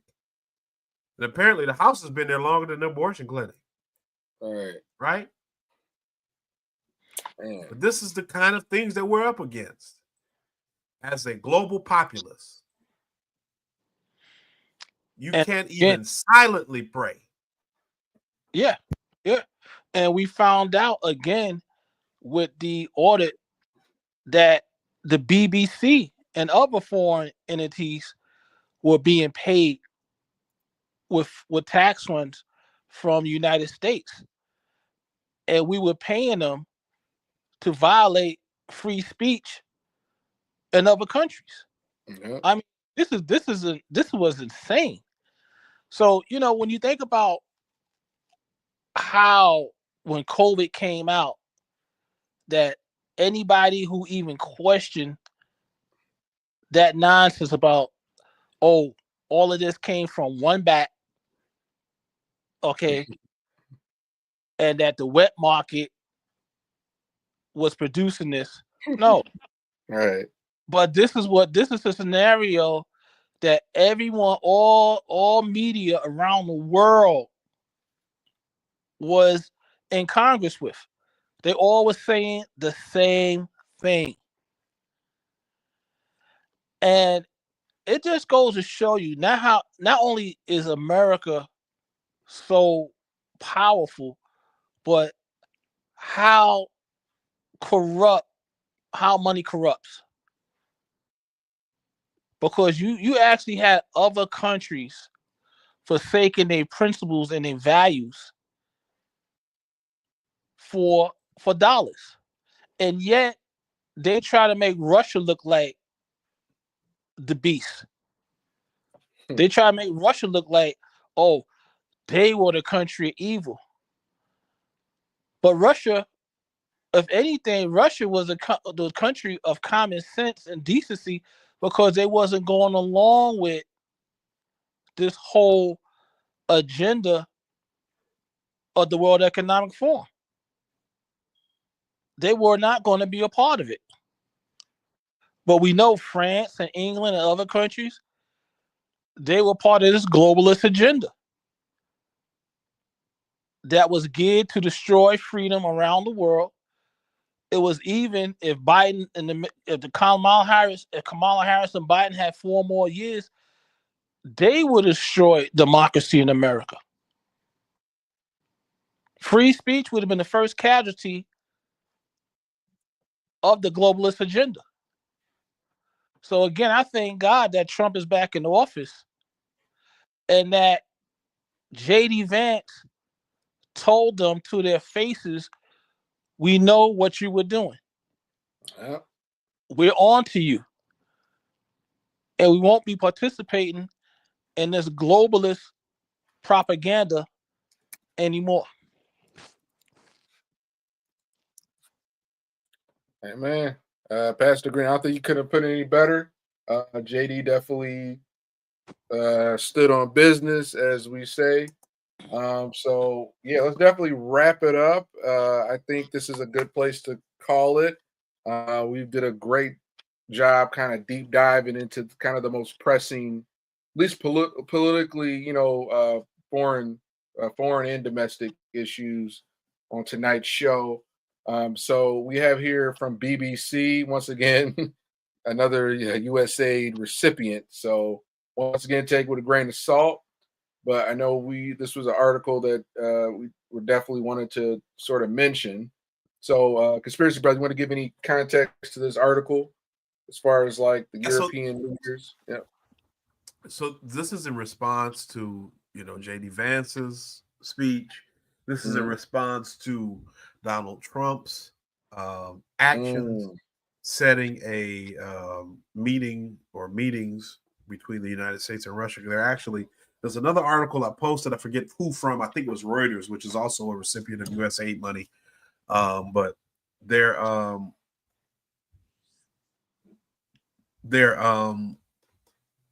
actually setting up a meeting. I think it said it in the last article you read in Saudi Arabia, in Riyadh. So the Europeans are trying to come up with a plan and how to deal with Ukraine, because they really can't fund this thing by themselves, right? They don't have the money, and they don't have the military or the population to really combat Russia. So if the United States strikes a deal with Russia to say, hey, we're out of here, this is between you and Europe Europe wants to continue this altercation, Europe is really on its own. And so, I think that's the gist of this article. If you want to read it, it kind of just goes into a little more specifics about it. And I mean, this is how it should be, right? This is your continent. This is an issue for you. You have to put some skin in the game, and you have to fight for yourselves. You guys have free healthcare. You got free college. You have they talk all the time in Europe. Well, we got 8 weeks of vacation, and if you have we have unlimited sick time, and blah blah blah blah blah. Okay, well, hey, like the old saying goes, hard times make strong men make easy times make weak men make hard times. So we're going to see what all these good times have made in Europe for all these decades, when the United States and its citizens have had to sacrifice, a lot of opportunity for us to have a better quality of life. Even if that would just mean lower taxes and no taxes, right? Even if that would just mean more money in our pockets in the form of cutting this frivolous spending on all these various government programs and organizations, a better quality of life for Americans. How great would it be? We could ask the listeners, and I know all of us on the panel, if we didn't have to pay income tax, how much money would we have at the end of the year if we didn't have to pay income tax? And the United States government stopped funding to the tune of billions and trillions of dollars all these global excursions and military incursions. So Europe is a big, strong, old continent. I was watching something that said Europe is not really a continent by the definition, because of how small it is. It's really a subcontinent, and so you're a big, strong continent / subcontinent. You've been around a long time. Yep. You can take care of yourself. You are the big boy pants on. Get off the kids' table. You are the people who had, what do they say? You tamed the globe.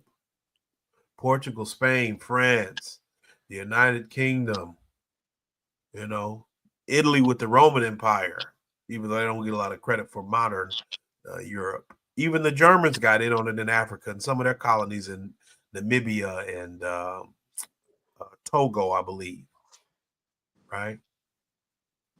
All you different places. You have gone out and have tamed the globe. The Netherlands, the Danish, right? You're big, strong people who have an influence that you can feel and see the world over.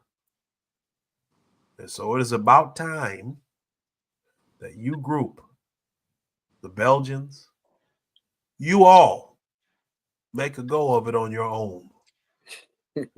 Right? You America's parents and grandparents. And it's time for us to put y'all in the home. Yeah, shit or get off the pot. Right. Please. We're gonna put y'all in the home. So yeah, I mean, that's my opinion. You know, if you, like I said, if you want to read the article, if you want me to read it this time, I can if you'd like. At least read some of it just to kind of give a little bit of insight. But that's totally up to you. Yeah, I mean, I was kind of skimming it myself. I kind of leave it. I kind of leave parts of the article up for a few seconds in case anybody viewing wants to read. But if you want to read, you know, or Pastor Green, if you got any thoughts, and then maybe Conspiracy Brother can read. No, I think you should read it because it's America is tired of following behind European mistakes. I mean, the one that comes to my mind is Vietnam. At one time Vietnam was controlled by the French, and then when the French got kicked out, we thought we could subdue them, and then we got our butts handed to us. So this trying to police the world has to stop. Yeah. Let them police themselves. The party's over. All right. Conspiracy Brother, yeah. You want to start reading? Yeah, okay. But like you said, the party's over. Like Kendrick had that song that came out earlier. It said, "Watch the party die," and so this is what it is. Yeah. But so we've got from the BBC, which was, as we said, funded by U.S. aid. I don't see how that benefits American citizens at all. For the BBC, we don't even get the news for free, right? They don't even give us the BBC news for free. We paying for it. Yeah. But we also pay for the Kiev, quote unquote, independent, and all these other news agencies around the world. And so, if you can't even pay for your own news, America's the daddy. Everybody, everybody's daddy. We got to cut some of that off. We paying child support for kids that ain't ours. You know what I'm saying? Yeah. Okay. So from David Mercer, February 15th, 2025, updated February 16th, 2025. European leaders are set to gather next week for an emergency summit on the war in Ukraine in response to concerns the U.S. is moving ahead with Russia on peace talks that will lock out the continent. Imagine saying that you're concerned about peace talks. Sir Keir Starmer, who is expected to attend the summit in Paris, said it was a, quote, once-in-a-generation moment for our national security, end quote. And it was clear Europe must take a greater role in NATO. It comes after Donald Trump's special envoy to Ukraine said European leaders would be consulted but not take part in any talks between U.S. and Russia over ending the war, as a conservative brother said, sit at the kids' table. Senior White House figures, including U.S. Secretary of State Marco Rubio, are due to meet Russian negotiators in Saudi Arabia in the coming days. U.S. officials said that Ukraine was also invited, although President Volodymyr Zelensky said his country has received no such invitation, must have gotten lost in the mail. In remarks likely to raise concern in Ukraine among European allies, Special Envoy Keith Kellogg said previous negotiations had failed because too many parties have been involved. Too many, what's the saying? Too many chefs ruin the dish. Too many chefs ruin the pot. Too many chefs in the kitchen. Yeah. Quote, it may be like chalk on the chalkboard. It may grate a little bit, but I am telling you something that is really quite honest, end quote, he said on Saturday. Europe remains haunted by the Minsk agreements, a failed ceasefire deal between Ukraine and France reached in 2015. The talks, which were brokered by France and Germany, sought to end fighting in the Donbass region of eastern Ukraine. Now, the thing to remember about this has come out, I believe his name was Francois Hollande, the president of France, and Angela Merkel, the chancellor of Germany, admitted that the Minsk agreements, Minsk 1 and 2, were only to be used for Ukraine to be able to regroup, to build its military, to get weaponry. It was never intended to be a real ceasefire, right? So they're haunted by the Minsk agreements because they were fake agreements, right? They were not sincere agreements. So this is, you're haunted by a monster of your own creation. Sir Keir is understood to see his role as bringing U.S. and Europe together to ensure a united approach to peace in Ukraine. And as Trump has said, and like I told you, we're funding this. We make up the difference for NATO. Nobody in Europe, I think the standard in Europe is 2% of GDP, and nobody in Europe meets that. I think Germany was the closest with like 0.8% of their GDP or something. And I think the goal is to increase it to 5%. But the U.S. has made up the difference in all of these years for NATO funding. So we've got the United States spending more money to make up for the shortfall of NATO. So that's American citizens going to die for Europe, right? They're not even being on the hook for protecting their own continent, right? This is why you don't have a united approach to peace, because you don't have an equal hand in the sacrifice. The UK Prime Minister will discuss the views of European leaders when he visits US President Trump at the White House at the end of this month. Wouldn't it be fantastic if the deal was already finished by then?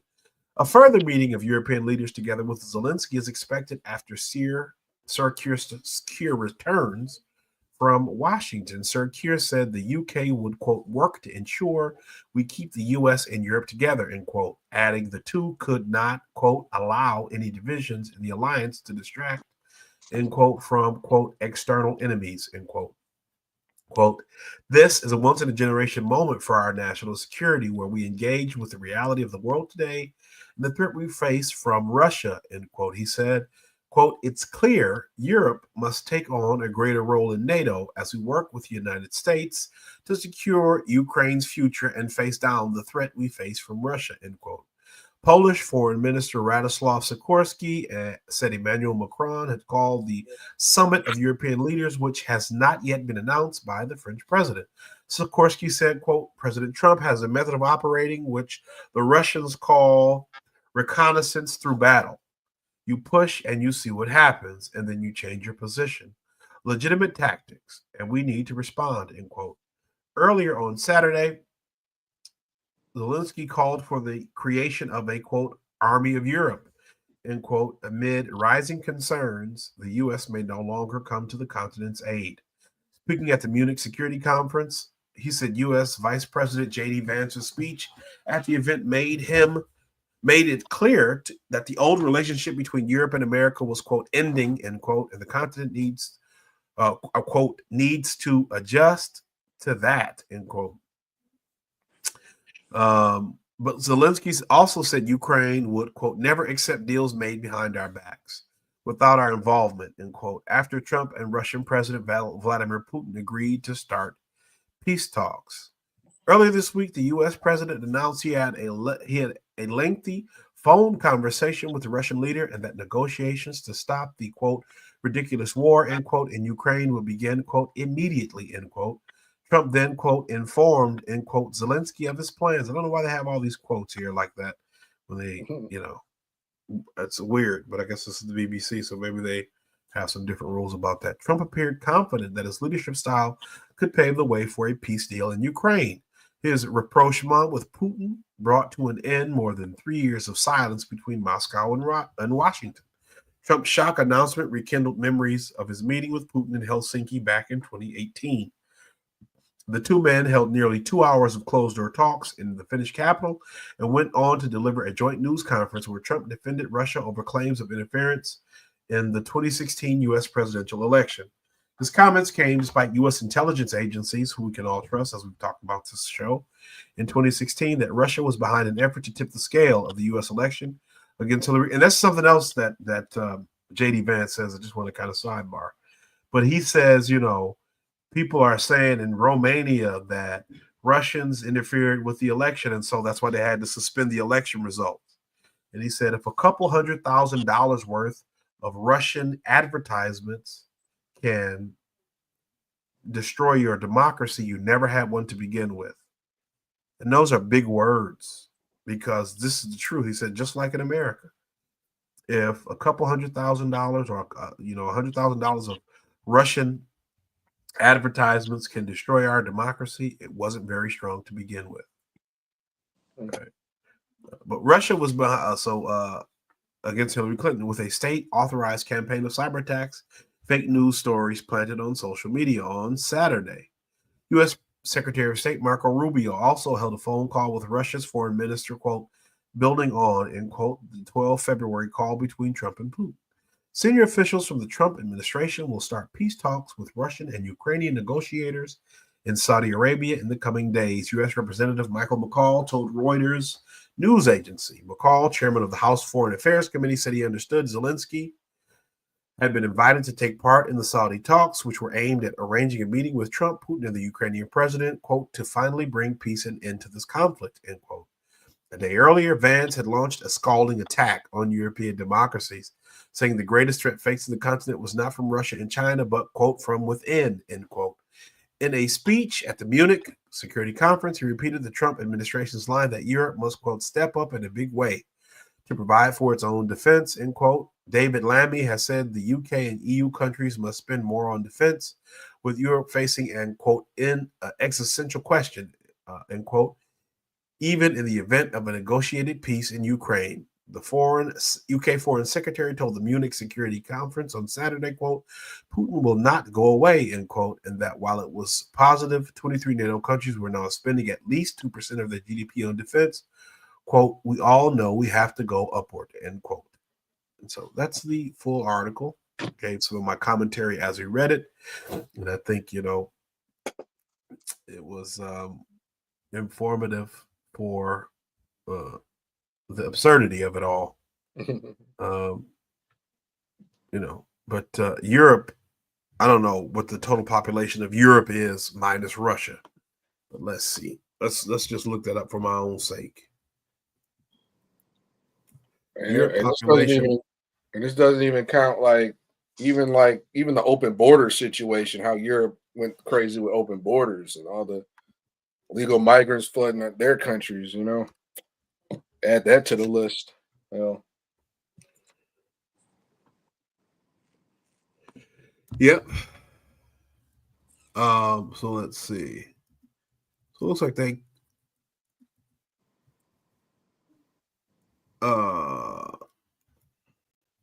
me see. Russia. So Europe minus Russia, Turkey, and Belarus. If you subtract the population of Russia, Turkey, and Belarus from the total population of Europe, you would be left with approximately 600 million people. Right? That's more than enough.